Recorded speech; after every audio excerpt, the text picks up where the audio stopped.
Assalamualaikum Pak, selamat sore. Waalaikumsalam, selamat sore. Sebentar, Dek. Bapak setting dulu pengaturan Zoom-nya.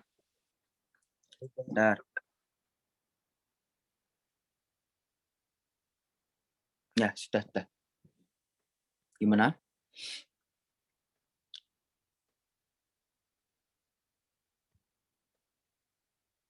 Adik? Ya, Iya, sudah. Sudah saya atur tadi. baik Pak.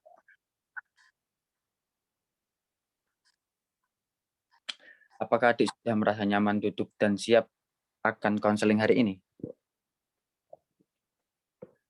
Ya Pak, saya sudah merasa nyaman dan siap untuk melakukan konseling hari ini. Baiklah, kalau adik sudah merasa nyaman, kalau tidak salah nama adik Adi kan? Iya Pak, benar nama saya Adi Pak. Bagaimana kabarmu, Dek, hari ini? Alhamdulillah, baik. Bagaimana kabar keluarga? Baik juga Pak. Saya tiga. Alhamdulillah baik. Kamu dari berapa bersaudara? Saya 3 bersaudara Pak. Kamu yang nomor? Yang nomor 2. Oh, yang nomor 2. Sebentar, Bapak. Kalau Bapak boleh tahu, Adi tinggal di mana? Saya tinggal di Desa Prigi Pak. Oh, di Perigi. Lumayan jauh ya. Ya Pak, lumayan jauh. Aduh. Sekarang sudah kelas berapa, Adi?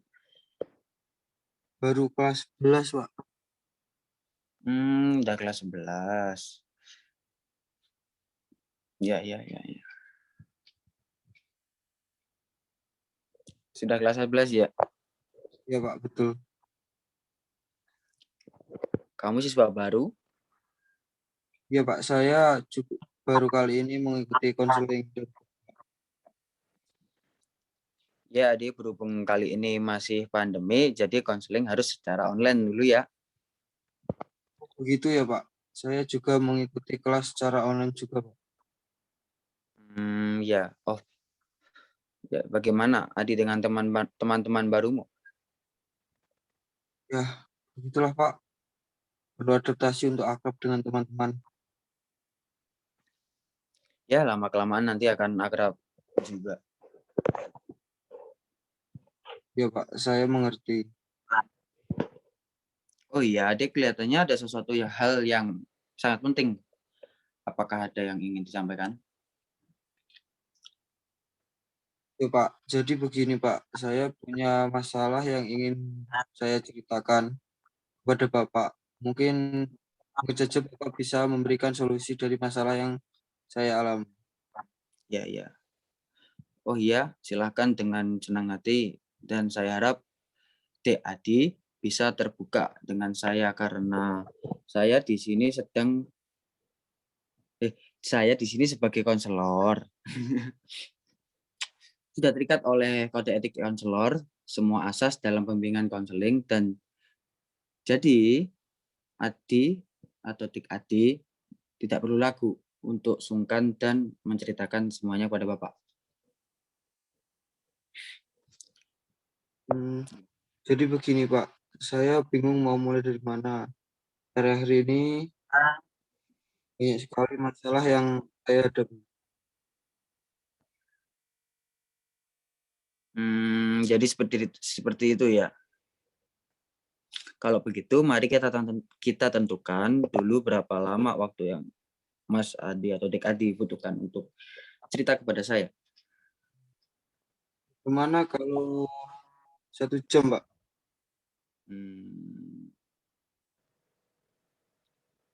Baiklah, untuk pertemuan kali ini kita mempunyai waktu 1 jam. Saya harap Dik Adi bisa memanfaatkan waktu ini dengan sebaik-baiknya. Baik, Pak. Saya sudah ingin mengungkapkan semuanya, Pak. Baiklah kalau begitu coba ceritakan masalah apa saja yang kamu alami saat ini. Jadi begini, Pak, kemarin saya ditelepon oleh wali kelas saya. Kenapa akhir-akhir ini saya sering terlambat masuk kelas? Setelah saya ditelepon, saya juga ditegur mengapa saya jarang mengumpulkan tugas. Dan pelajaran sejarah, matematika, dan bahasa Jawa, bukan itu saja, Pak, nilai saya juga turun. Memangnya nilai sejarah kamu sebelumnya berapa?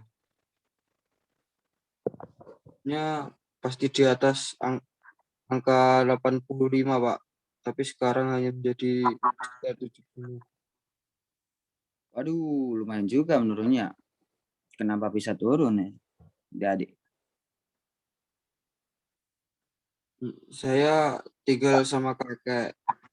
Di Oh, sama. rumahnya saya mengurus kandang dan peternakan kakek. Nah, di situ banyak tugas yang terkadang saya lupa mengerjakan tugas dan jarang belajar.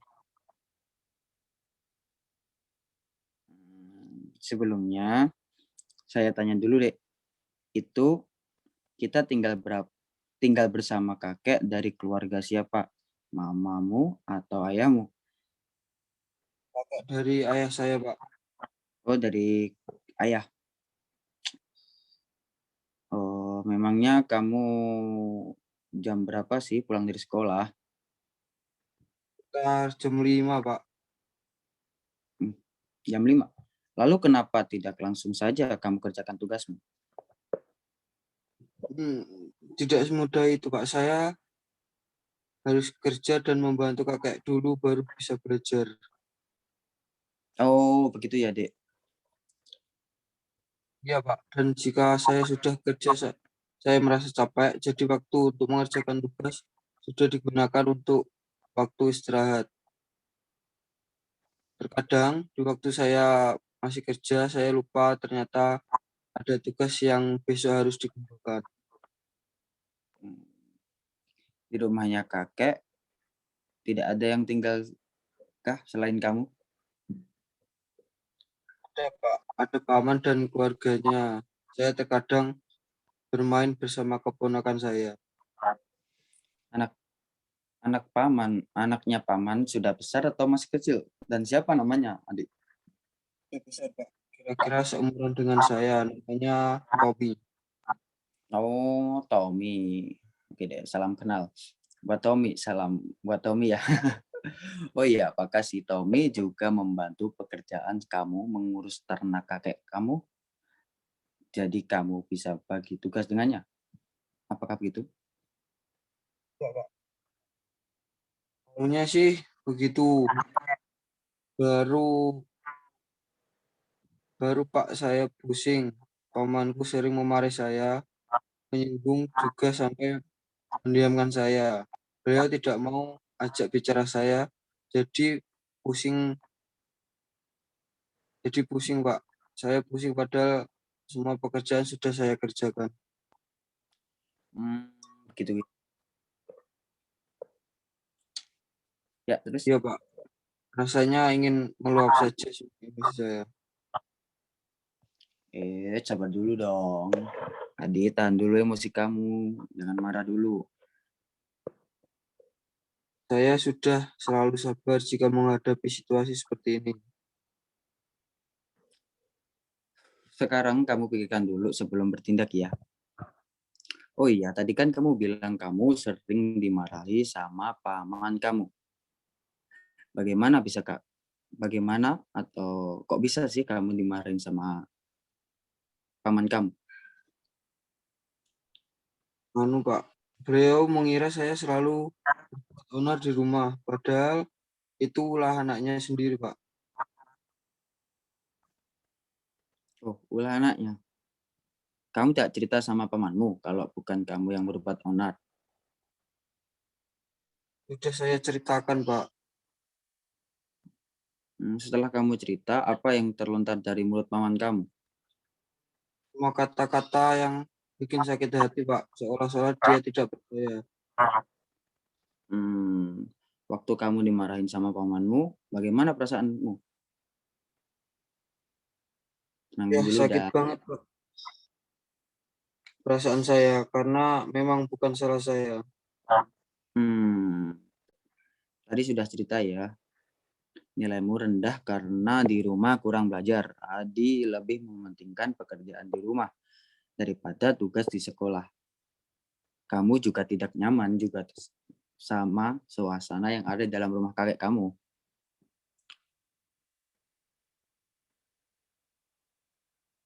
Sampai kapan terus begini Pak? Saya susah fokus ke sekolah saya. Sabar, tenang, kuasai Adi. Tarik nafas. Nah, kalau kita telaah apa yang kamu ucapkan tadi, sebenarnya masalah kamu adalah kamu tidak nyaman tinggal di rumah kakek dan tinggal bersama keluarga pamanmu, itu kan? Kalau tidak langsung benar juga ya Pak yang Bapak sampaikan. Terus begini Adi, perubahan apa yang kamu inginkan saat atau kamu harapkan setelah konseling ini? Saya berharap paman saya bisa memahami dan mengerti kalau saya ini masih seorang pelajar. Dia harus kasih saya waktu untuk belajar supaya saya tidak terlambat mengumpulkan tugas dan nilaiku tidak rendah lagi. Itu saja. Hmm. Oh begitu. Tapi kamu tahu kan kalau kurang belajar bisa membuat nilai kamu menurun. Oh, jadi itu keputusanmu. Iya Pak, benar sekali. Rasanya mau tobat menghadapi beliau Pak. Oh iya, dari tadi Adi cerita kalau pamanmu sering marah-marah. Padahal kamu sudah bilang kalau kamu bukan yang berbuat onar, tapi beliau tidak percaya gitu. Iya Pak. Berulang kali saya menjelaskan tapi beliau tidak percaya. Malahan beliau mungkin marahi saya kalau di rumah tidak ada yang saya kerjakan, hanya berdiam saja di dalam kamar dan tidak melakukan apa-apa. Namanya juga orang tua Pak tidak mau mengalah. Oh, jadi yang kamu maksud ini pamanmu tidak percaya lagi sama kamu, begitu? Iya Pak, dan paman tidak paham kalau saya lelah kerja, saya tinggalkan tugas dan bekerja di rumah. Lelah banget dong Adi.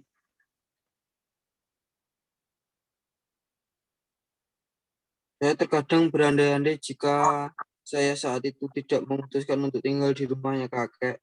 Mungkin saat ini pelajaranku tidak menurun dan saya juga sering berandai-andai ingin keluar dari rumah, tapi saya bingung karena resikonya sangat besar, terutama pada keluarga atau orang tua saya. Jadi saya benar-benar bingung harus bagaimana, Pak. Kamu bingung harus memilih keluar dari rumah kakek, tapi kamu takut karena nanti berdampak pada hubungan orang tuamu dengan paman kan? Dan kamu juga ingin tetap tinggal di rumahnya kakek karena dekat dengan sekolahmu. Begitu maksudmu? Ya, Ya begitu, Pak. kalau begitu Bapak simpulkan dulu ya, supaya semakin jelas hasil pembicaraan kita. Nah, kita sudah sampai pada dua hal. Yang pertama, tekad kamu keluar dari rumah sangat besar. Yang kedua, masih ada hambatan, yaitu kamu takut karena hubungan orang tuamu dengan paman akan ada konflik kan? Ya, Pak. Pokoknya saya harus bisa menyelesaikan masalah ini. Ya, ya, ya. Kita tata dulu tahap menyelesaikan masalahnya, adik-adik. Kalau biasanya kamu dimarahin sama paman kamu, kamu biasanya curhat atau cerita ke siapa? Saya sering curhat sama kakek dan kata kakek ketika paman sedang marah, mungkin dia sedang ada masalah sehingga marahnya dia lampiaskan kepada saya. Gitu ya. Ya Pak, jadi saya sering mengeluh karena ujian yang Allah berikan kepadaku seberat ini. Ya, saya pernah membaca suatu ayat di Al-Quran yang isinya adalah Allah tidak membebani seorang itu melainkan sesuai dengan kesanggupannya. Itu dari Quran surat Al-Baqarah ayat 286. Nah, jadi bisa ditarik, Adi pasti bisa melewati semua ini. Allah sudah berjanji akan hal itu. Ya Pak, tapi rasanya saya sudah tidak kuat menghadapi masalah ini. Hmm. Tenang Adi, setiap penyakit pasti ada obatnya. Baik masalah pun itu juga ada solusinya gitu. Hmm, iya Pak. It's namanya juga laki-laki, harus kuat dong, harus strong gitu. Masa mau lari dari masalah? Iya Pak, tapi saya tidak nyaman lagi. Hmm, tidak nyaman kenapa? Tidak nyaman dengan sifat paman saya Pak. Hmm, ya ya ya. Adik-adik pamanmu, kalau dia marahi kamu setiap hari atau hanya masalahnya saja seperti yang dia katakan kakekmu tadi kan? Kalau saya perhatikan, hanya ada masalah saja yang membuat dia marah sekali. Saya juga merasa menjadi bahan pelampiasan beliau. Oh begitu ya. Mungkin sifat pamanmu memang seperti itu. Di saat dia ada masalahnya, dia melampiaskan pada orang lain. Jadi kamu harus memahami sifatnya bagaimana menurutmu gitu. Iya Pak, saya harus memahami sifat pamanku ketika dia sedang marah. Kalau begitu tetap pindah dari rumah kakek kamu harus mencari tempat yang baru lagi dong. Bagaimana ayo? Kan masih bisa di rumah kan Pak? Loh, oh iya, terus kamu kok bisa tinggal di rumah kakekmu? Bagaimana sih ceritanya? Iya Pak, karena di rumah saya bosan dan pusing juga karena ayah dan mama sedikit-sedikit adu mulut. Adu mulut gimana sih? Adu mulut gimana, Adik? Ya masalah kecil bisa dijadikan perdebatan yang mengganggu saya. Jadi itu alasan kamu kepengen tinggal di rumah kakek kamu gitu. Iya Pak, saya pengen suasana baru dan tenang untuk fokus belajar. Selain itu rumah kakek juga dekat dengan sekolah Pak. Hmm, ya ya ya. Jadi di antara dua pilihan yang pertama, ada dua pilihan. Yang pertama yaitu kalau kamu tetap pergi dari rumahnya kakek kamu dan rumahmu berarti harus siap mencari tempat yang lain seperti kos-kosan gitu dan kamu harus membayar sendiri. Yang kedua, kalau kamu tetap tinggal di rumah kakek, kamu harus memahami sifat orang tuamu yang juga masih akan baik gitu. Nah, yang mana yang akan kamu pilih? Pilihan satu atau kedua? Satu atau kedua? Insya Allah saya pilih kedua Pak, karena dengan memahami sifatnya bisa teratasi ketidaknyamanan saya dan ini sangat cocok untuk saya. Dan jika Hmm. saya menetap di kos, saya juga tidak memiliki uang banyak untuk membayar kos tersebut, Pak. Jadi, kapan kamu akan dilaksanakan itu? Insya Allah besok saya akan melaksanakannya, Pak. Rupanya waktu kita sudah hampir habis nih. Ya, Ya juga ya, Pak. Cepat juga. ya cepet dong. Jadi, apa Adi sudah bisa memahami masalah yang sedang dialami Adi itu? Ya, Pak. Jadi saya harus memahami sifatnya paman saya. Kalau dia begitu orangnya, sering melampiaskan amarahnya pada orang lain ketika ia sedang marah. atau lagi sedang ada masalah? Bagus. Bapak yakin Tek Adi bisa, pasti bisa dah. Harus bisa. Bismillah, Pak. Bismillah bisa, Pak. Iya. Kita sudah bicara banyak. Apa yang bisa Mas Adi simpulkan dari pertemuan kali ini? Jadi kesimpulannya adalah saya harus lebih memahami sifat paman saya, terutama sifat yang yang saya rasa sangat tidak baik untuk saya, yang membuat saya tidak nyaman, untuk saya. Itu yang saya harus pahami, supaya tidak berdampak pada pelajaran saya. Kalau bisa saya juga harus menjadi pendamping emosi beliau kan. Rupanya kamu sudah paham dengan apa yang kamu lakukan. Bagaimana perasaanmu saat ini? Pesan saya sangat lebih baik dari sebelumnya. Rasanya tidak nyaman itu alhamdulillah berkurang, tapi seperti seperti sebelumnya dan pikiran saya pun lebih membaik, Pak. Jadi gini Adi, setiap orang memiliki sifat atau kepribadian masing-masing. Ada yang pemarah, suka menyinggung, dan lain-lain sebagainya. Nah, tujuan kamu, Mas Adi, adalah harus memahami sifat paman kamu. Dengan kamu memahaminya, maka kamu akan lebih tenang lagi, terutama rasa ketidaknyamananmu itu akan hilang. Dan coba lihat dari dua sudut pandang. Dua sudut pandang. Apa, Pak? Dari sudut pandang, Ya, adik-adik. Jadi gini, dari sudut pandang ada dua kan, sudut pandang kamu dan yang satunya lagi sudut pandang dari paman kamu. Tuh. ya Pak, siap. Terima kasih karena Bapak sudah membantu saya menyelesaikan permasalahan yang saya alami. Ya, saya juga mengucapkan terima kasih atas kepercayaan adik sebagai ke saya sebagai tempat berbagi cerita dengan masalahnya itu.